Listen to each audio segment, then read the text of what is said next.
So nagkalkal nga pala ako sa galleries ko and nakita ko itong video na to na ngayon ko lang inedit. And ito nga yung ginisang tahong. Ay, nagtakam talaga ako nito. So yun una, nagpainit muna ako ng mantika and ginisa ko lang tong aluya, sibuyas, and hinulog ko na din agad tong tahong. Igigisa-gisa lang natin siya. Actually, madali lang talaga tong iluto eh. Tapos yan, imekos-mekos lang natin yan para maluto ng pare-parehas. Tapos maya-maya lang, maglalagay din tayo dito ng sayote. Ayan, sino may favorite na itong tahong? Ako kasi favorite ko te, wala lang, share ko lang. Ang perfect niya kasi pang ulam, pwede siya sa malamig or sa mainit na panahon. Agree ba kayo dun? And after that, ihalo-halo lang natin siya and maglalagay din tayo ng tubig. Takpan lang natin to at hayaan lang natin siyang kumulo, tapos may nakalipas ang ilang minuto, pwede na natin ilagay ang ating pechay. Mas masarap nga kapag dahon ng sili ang ilalagay natin dito na dahon, kaso wala tayo nun, kaya dahon ng pechay na lang.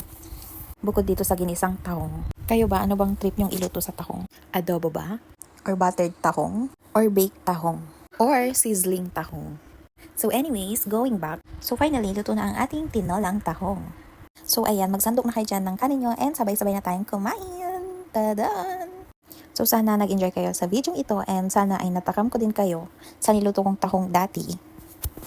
Hanggang dito na lang. Bye-bye! Yun lang naman. Bye!